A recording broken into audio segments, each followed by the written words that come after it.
મોંઘવારી વિશે સૌ પ્રથમ વાત કરવી છે, કેમ કે મોંઘવારી એ દરેક સામાન્ય વર્ગને હેરાન કરતો એક મોટો શબ્દ છે, એક મોટી સમસ્યા. મોંઘવારી હવે ધીમે ધીમે નહીં પરંતુ ધ્રુસકે ને ભૂસકે વધી રહી છે. આવક સ્થિર છે પણ ખર્ચાનું મીટર રોજ નવા રેકોર્ડ બનાવી રહ્યું છે.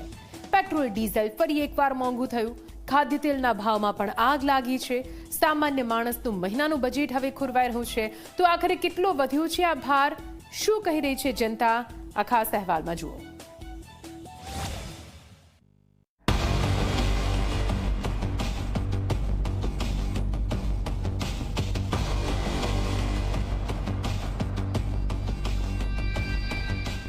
મિડલ ઇસ્ટમાં ચાલી રહેલા યુદ્ધની આગ હવે ગુજરાતના રસોડા સુધી પહોંચી ગઈ છે.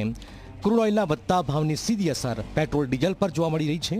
થોડા દિવસ પહેલા જ 3 રૂપિયાનો વધારો ઝીંકાયો હતો અને હવે ફરી પેટ્રોલમાં 87 પૈસા અને ડીઝલમાં 93 પૈસાનો વધારો ઝીંકાયો છે. અસર પેટ્રોલ ડીઝલના ભાવ દ્વારા પૂરતી સીમિત નથી.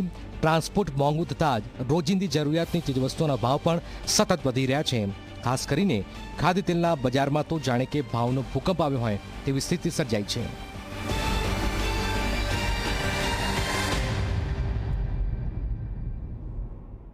જ્યાં સુધી નાફેડ મગફળી વ્યાજબી ભાવે નહીં વેચે ત્યાં સુધી સિંગતેલનો ભાવ ઘટાડો આવવો મુશ્કેલ છે.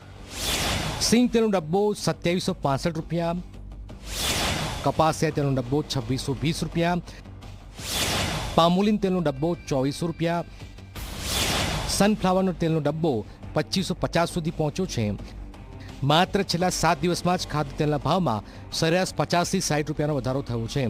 રસોડાનું બજેટ બગડ્યું છે અને ગૃહિણીઓથી લઈને નોકરિયાત વર્ગ સુધી દરેકની ચિંતા વધી છે. सभी में भाव बढ़ गया है, बजट तो बिगड़ ही गया ना.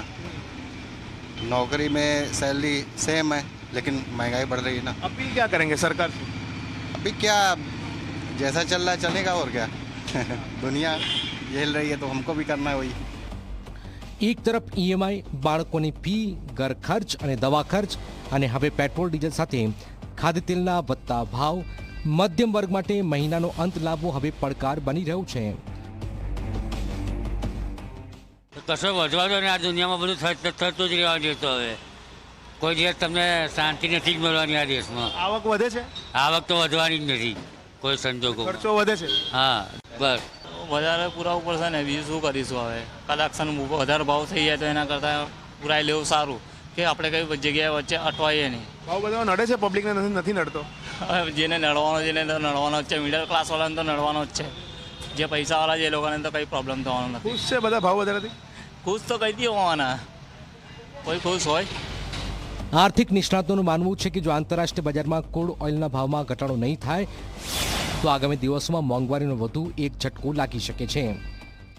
महंगाई बढ़ रही है तो सब लोग बढ़ा रहे हैं तेल पेट्रोल के दाम, तो उसमें कुछ कह भी नहीं सकते. बाहर से तेल नहीं आ पा रहा है, इसके वजह से सरकार को दिक्कत हो रही है. यहाँ से भी लड़ाइयों की वजह से, तो उसमें क्या कह सकते हैं. 1-2 रुपये 4 रुपये बढ़ेगा तो कुछ हम कह भी नहीं सकते. इसलिए कि जब बाहर से जो चीज़ आ रही है, जब सरकार को महंगी मिल रही है तो उस हिसाब से हमें मार्केट में मिल रही है.